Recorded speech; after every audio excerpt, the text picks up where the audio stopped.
Todd Jarrett here. Here's what we got cooking in the kitchen today. Get a lot of questions about three-gun rifles and my particular setup that I have.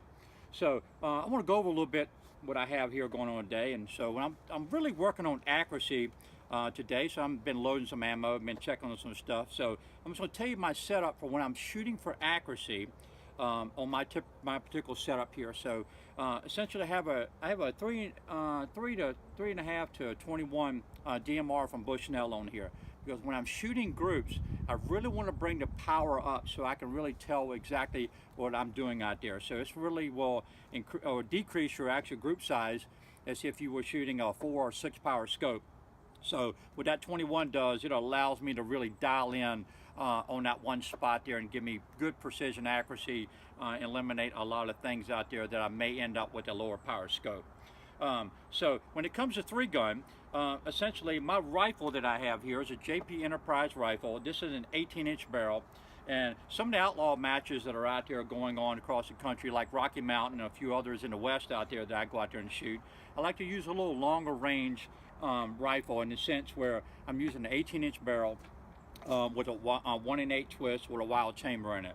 So I am shooting 77 grain bullets in this thing, but also I'm using some 69s too, depending on the barrel that I got. I got another setup at home with a JP barrel in it on a 16, and it seems to like 69 grain bullets a little bit better than the 77. So this gun really loves my 77 TMKs, which is a new bullet from Sierra.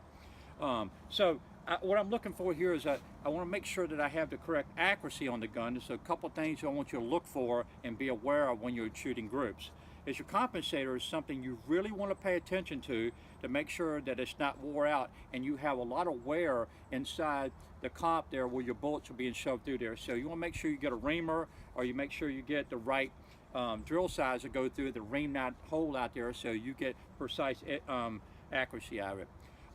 If you are having some problems with it, my recommendation is to unscrew the comp and shoot a group with it without the comp actually on the firearm. And then you can take a look at to make sure that your crown doesn't have a lot of carbon built up on it. So one of the things you want to see when you're dealing with the long-range rifle. Because ARs have actually turned into a precision type firearm, we can shoot these things out to 600-700 yards in the three-gun world with our current configurations without shooting an 80 grain bullet. So what I want to look here for is that I'm using tally rings on here. I got a really nice trigger in the gun. I want to make sure that the trigger is really nice.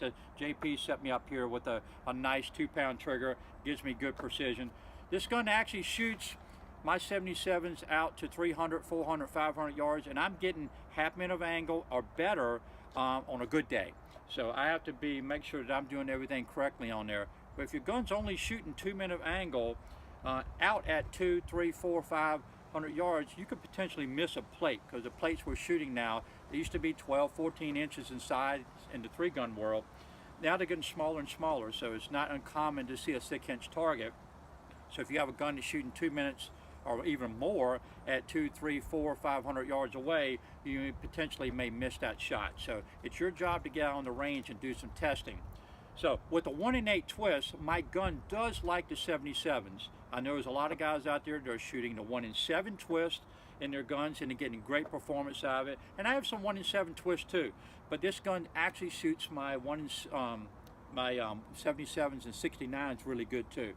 So when I'm out there playing around and I'm doing some testing, I like to shoot at least 10 shots at a group at a time.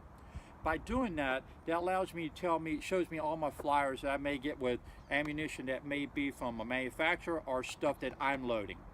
So when I'm behind that gun and I'm shooting, I want to make sure I stay behind the gun for all 10 shots. So I don't want to shoot a shot, look to the spot, scope, come back. Once I get behind that gun and I shoot those 10 shots, that gives me my true group, in my opinion. So what it does is allow me to be able to make sure I'm in exactly the same spot, my focal length from here, my eye to the front of the scope. That gives me that true precision that I'm gonna get out of that firearm. So if you're not into loading like I am, I've actually physically like to load. Sometimes I get lazy, but if you a person that don't have the time to be able to buy all the loading equipment, end up buying cases, weighing cases, trimming cases, checking concentricity, weighing all your powder, and which I do, for my really long range stuff, and I really want to ring out a gun, that's how to truly ring that out. So with my 77s, velocity wise, guys, I'm running somewhere around 2625 to 2650, depending on the firearm that I'm using. So I got a 1 in 16, I got a 16-inch barrel at home, and it likes a little lower velocity. This gun likes a little higher velocity, so that 2625 to 2650 is where I like to be at for my 77s. For my 69 grain bullets, essentially would it be a tip or a match king, I like to push that out to about 2725, and I get my best performance out of that bullet, out of that velocity. So if you are looking to potentially find something that be able to match your gun up, check out some of the Federal Premium 69 grain match kings, or the 77 match kings.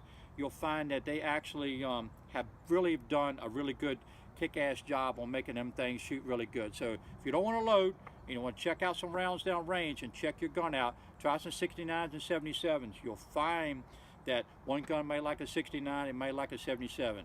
If you're a 55 grain guy, more power to you, because those 55 grain bullets, when they hit a target at 400 yards away, they just get a little action on them. When I hit them with a 77 or a 69, I want them suckers to move. So when that RO says call us hit out there, I know I can move right away. So the bigger bullet, higher velocity, if you're shooting 3-gun, or if you're in a PRS, you want to get that action on that target to knock it down.